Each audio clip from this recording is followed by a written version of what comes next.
Hi everyone, I'm sitting here with such an amazing being. This is Anna Maria Hernmarck, and she's been one of my teachers, and she is a beautiful shamanic tantrika, and I wanted to bring her in here because she has a really unique perspective about us, our cervixes, our role as women connected to the earth, women partly or wholly woman. So hi. Hi. Thank you so much for being here. Thank you. So, first of all, could you share us a little bit about your story? Because I think it's quite relevant.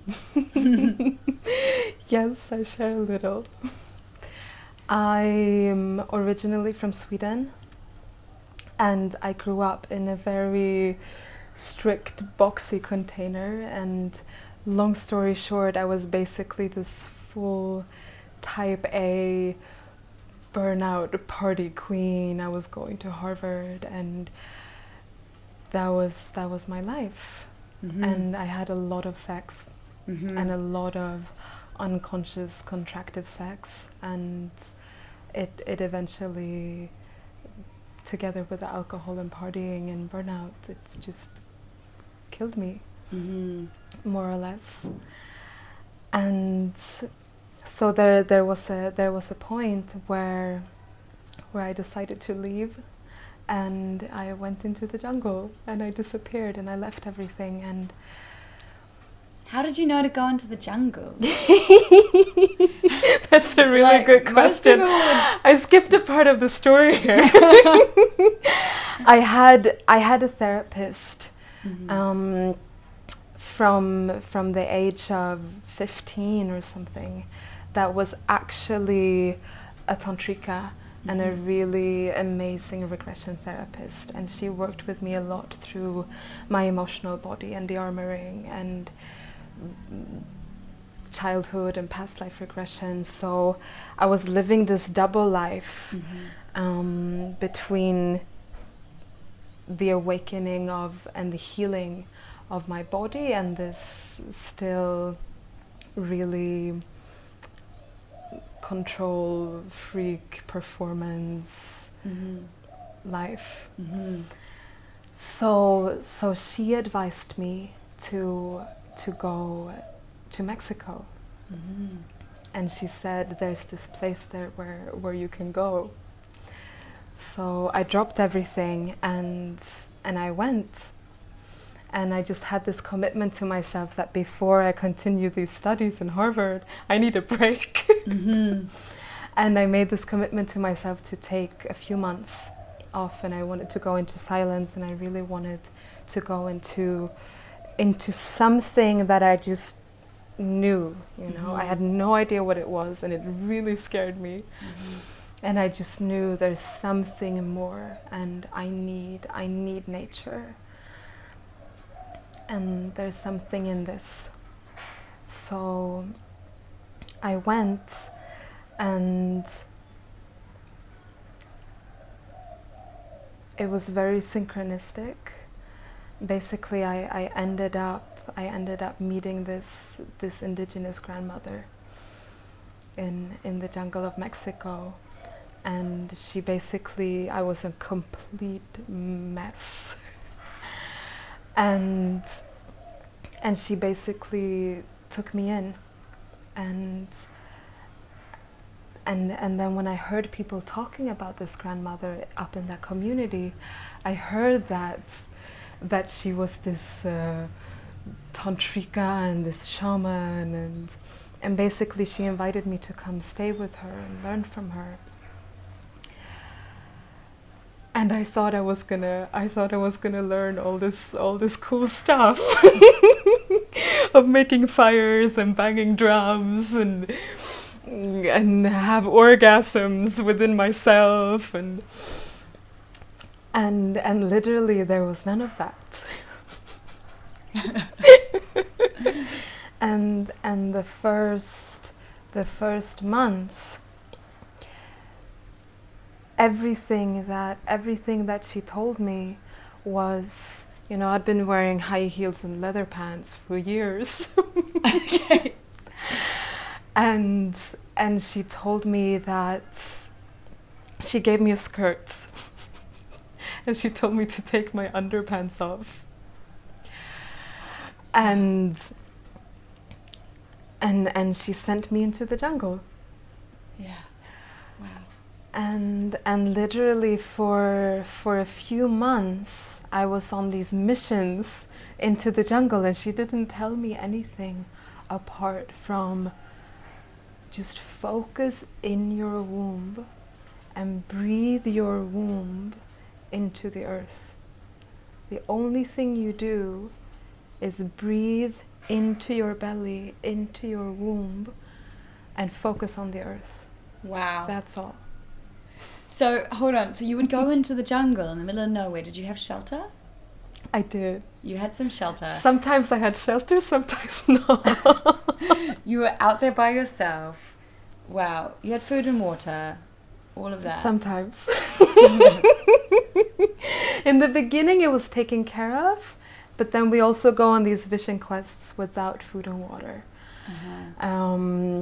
But mainly she was taking care. Like, I was pretty close to her house. And Yeah. Okay. like, I would literally go out for a day, and I would just walk and walk and walk and walk and lay down, and so it could be everything from 3 hours to a whole 13 hours. Okay. Just meditation, pretty much.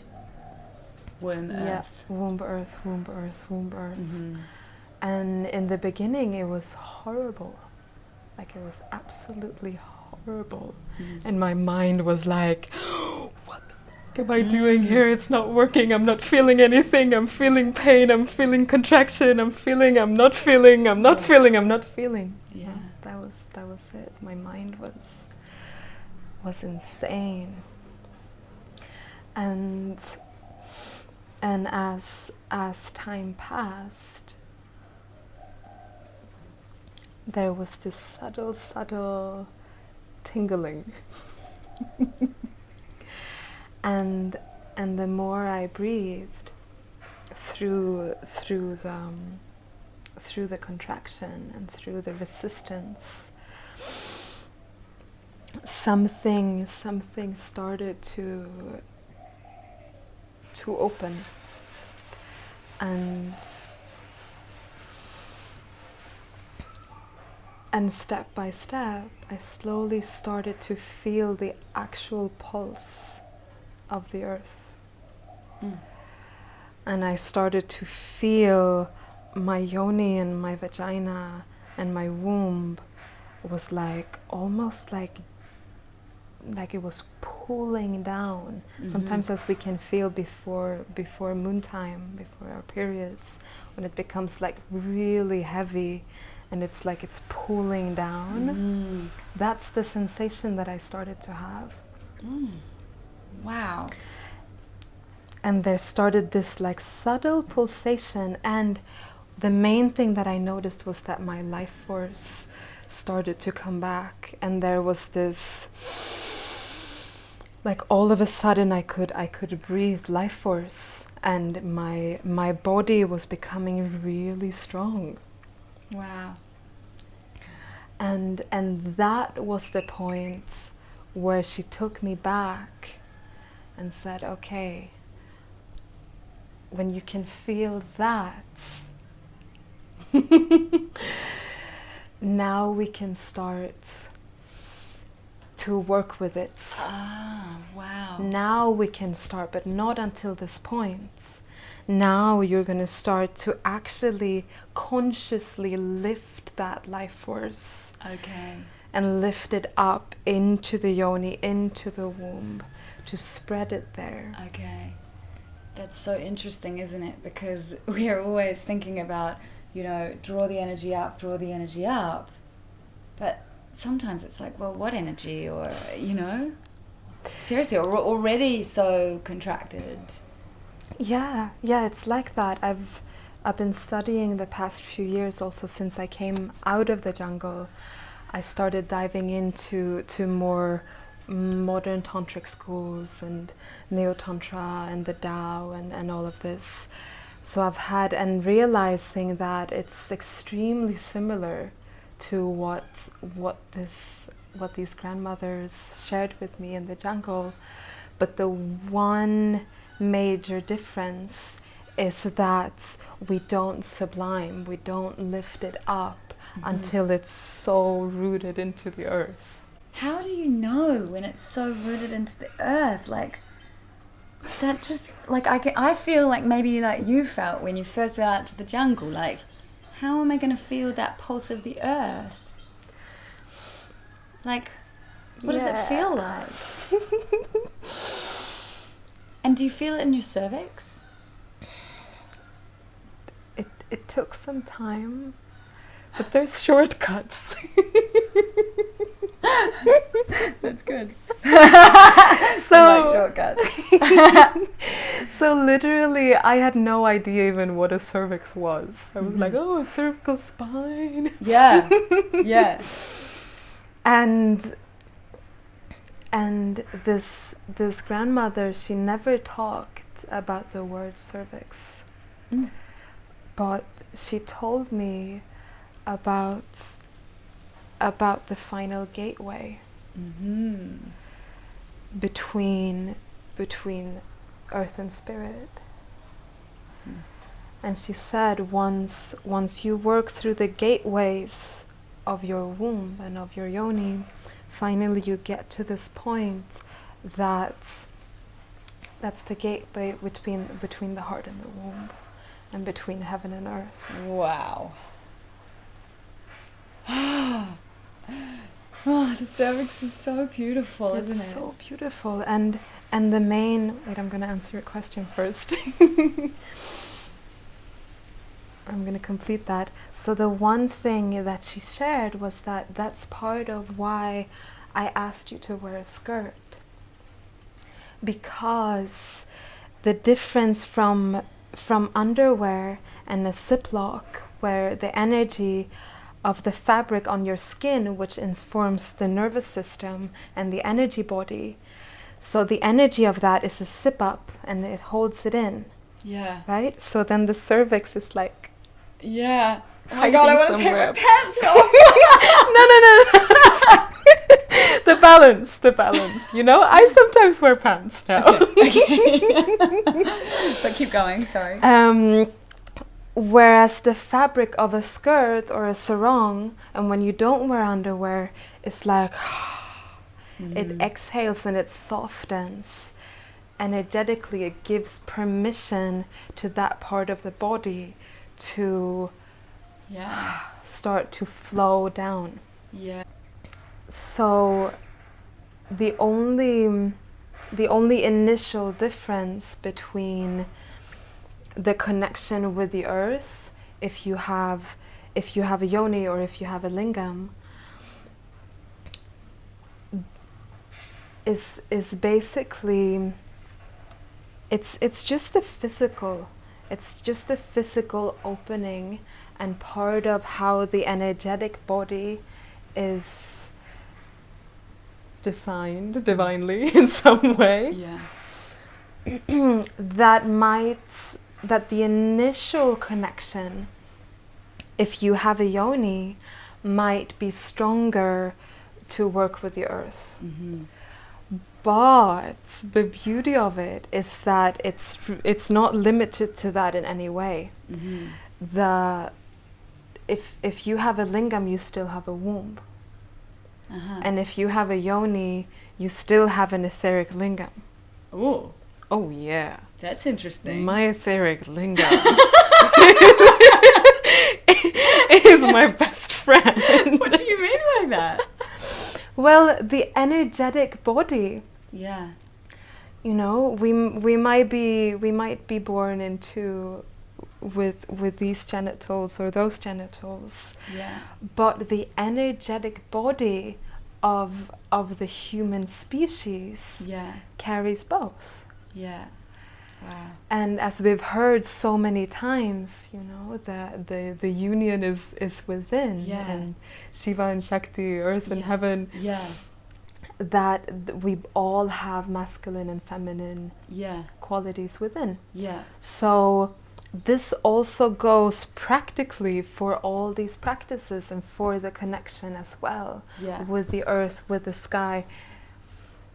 It's just a question of what we choose to put our consciousness and focus into. Okay. I had to do massive work on my etheric lingam because I really need to strengthen, you know, my ability to be in my how did inner you do masculine that? qualities. Yeah, how did you work on your There's these amazing Taoist practices when you breathe from the sky.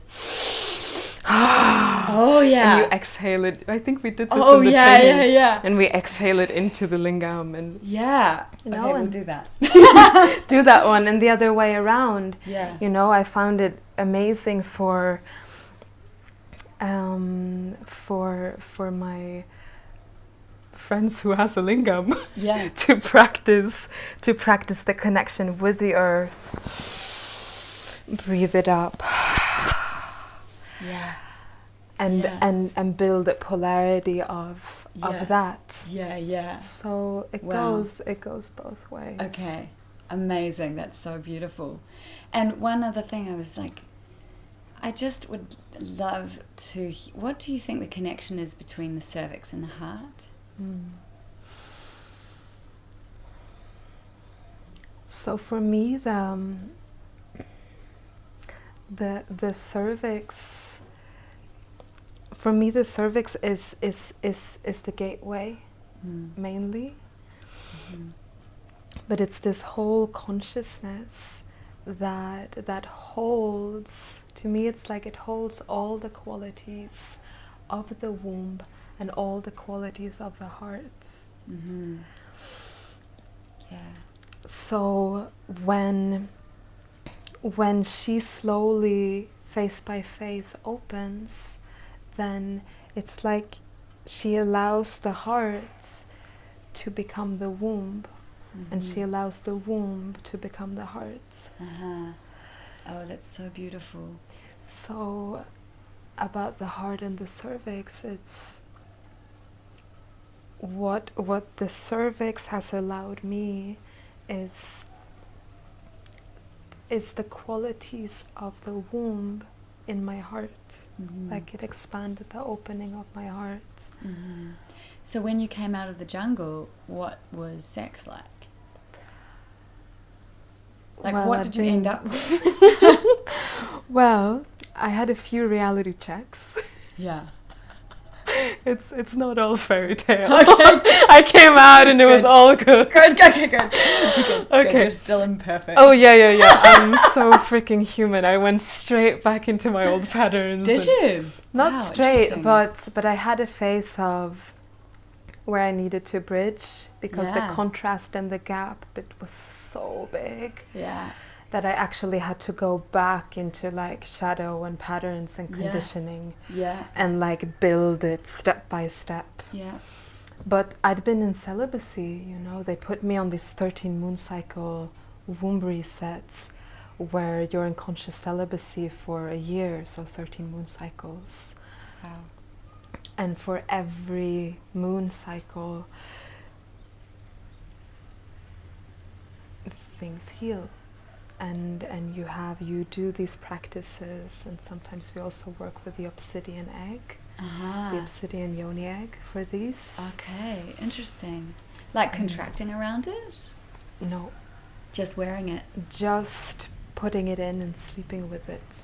That's all. No practice, no pulling, nothing. Interesting. Yeah.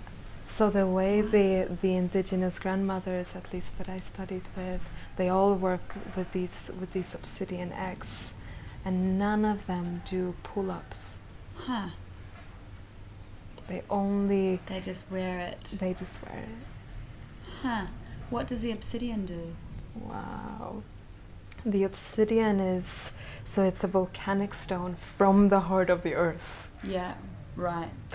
Yep. Okay, so the obsidian is the most intense clearer, for energy clearing and shadow work. Yeah. And everything that is hidden Yeah. You know, Amazing. we talk about these obsidian mirrors in these shamanic practices, where the obsidian mirror shows you your true self. Yeah. So it clears everything that is not you, so that you can come home to the remembrance Yeah. of your true self. How do you know if you have enough earth in you to start pulling up?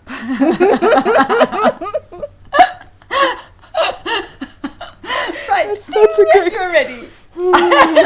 Okay, so if you don't have one of these, grandmas is going to tell you you're ready. I know.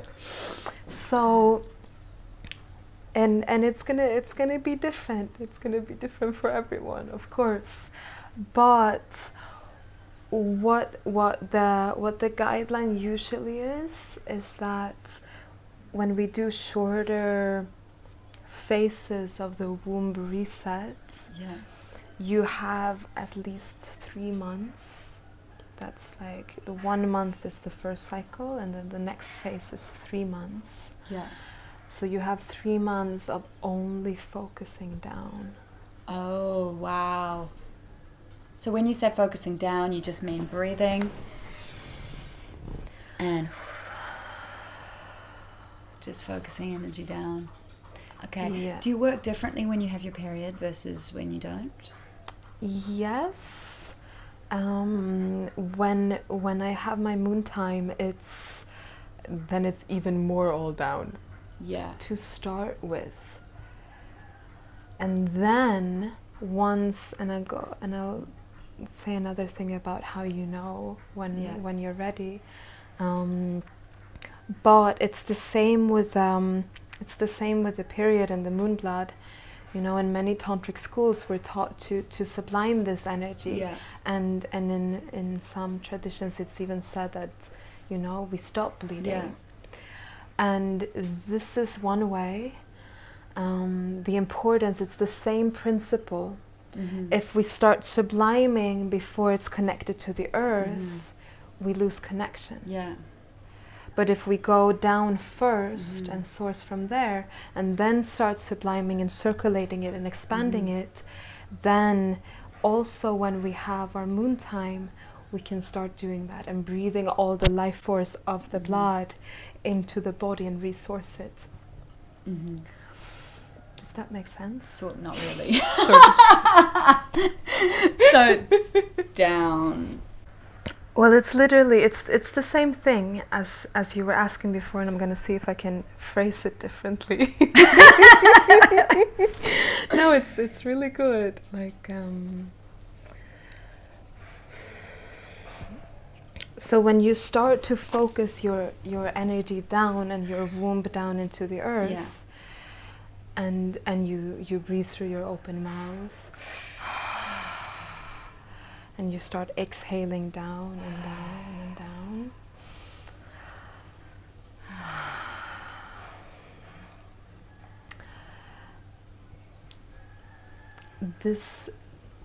This is also, that's one of the shortcuts, is the more physical connection you can have with your womb and with your yoni and with where your cervix is placed, the more physical connection with your skin you can have on the surface of the earth. That's like a tremendous shortcut.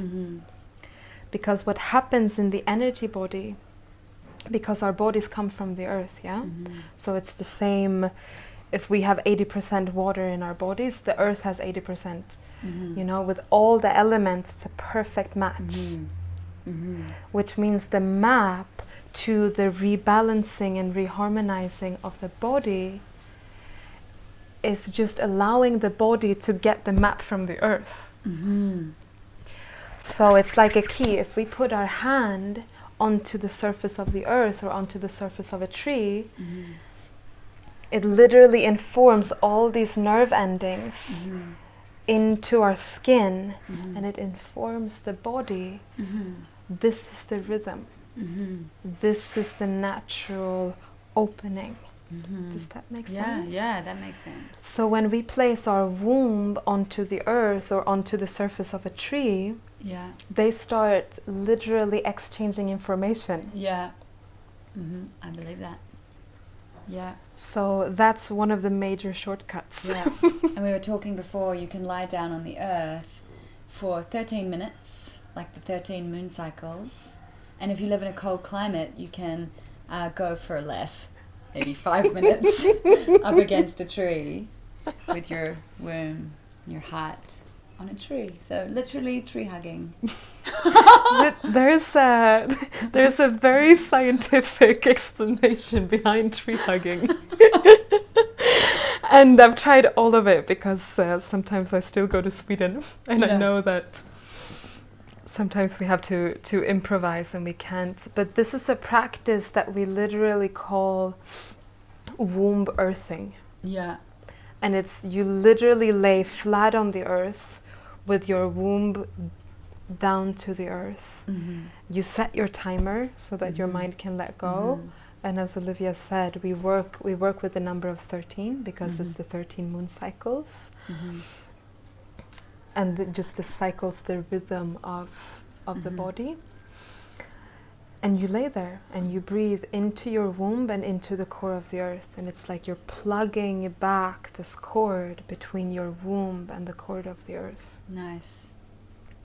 And if you're in a cold climate, you can do this on a tree. Would we say cervix for our point? Yes. Cervix? Yes. Yeah. So it doesn't matter because it is the womb. Yeah, it's the womb. Yeah. But for this, yes. Yeah. I did a phase of earth wombing where I totally focused on my cervix for like a month. Okay. I did a full, like every 13 minutes that I lay down every day, I had full focus on my cervix and into the earth, and it made a massive difference. So back to that question then, how do you know if you're ready to bring the energy up, and is it different during the period? We kind of got lost because we were talking about sublimating and I was like where did that go? Well, I would say as a general guideline, you start with a month. Yeah. And if you have 1 month of full moon cycle, you start with that. Breathing down to the earth. Breathing down to the earth. And for 1 moon cycle, no sublimation. And so once you've done your month of just purely earthing, how do you bring the energy up? So then the way the grandmothers described it to me is that if you're like this, and if there's contraction and if there's tension, if you start sublimating and you have access to about this amount of life force, and you start sublimating and squeezing, that's all you're going to get. Okay? But if you earth first, it's like it goes down and down and down and down and down and down and down into the earth. And then when you start lifting from there, that's a whole other level. Squeezing your yoni? Yes. So there you work only energetically. So I'm going to show you in the practice later. Only energetically, where you don't squeeze and you just inhale and you breathe it out. No squeezing. Then you can go into gentle squeezing. It's the same practice, and you just add that subtle lift. Just a subtle lift. And I think that's really important, because what we're trying to work against is this thing that we'll do. So it's just a very subtle lift. Yeah. And then you can start working with the three ring muscles. Yeah. And you can start breathing from the earth and breathing 1, 2, 3. Yeah. And start lifting it up. Okay. But I just want to remind us all that it's not with tension. When we sublimate with tension, the heart of it, the life force can't flow. Yeah. It can't expand. So it's an interesting fun one, isn't it? It's like drawing in without tension, It's like contraction without tension. Yeah, it's like Just very delicate. it's delicate, and sometimes it is strong. Sometimes it can really, like when the womb and the yoni and the cervix are opened and relaxed. Yeah. Then they can go into these massive, Right, big like things. I pulse. see. But is that conscious or is it that involuntary, or are you saying that you would really do a big squeeze if you're really open? You can invite it. Yeah. Like you can say, okay, let's go there. Yeah. But it's still, you just do the gentle squeeze. Yeah. And the yoni decides Okay. if she's ready to do a big pull, she's gonna do it. Okay. But your action is still just that gentle invitation. Okay. So your action is never tension. But you can invite her, and if she's ready, she's gonna like. That is amazing. Oh, thank you so much. Should we go do some practices? Yeah. You're so amazing. Yay, thank you. Mwah.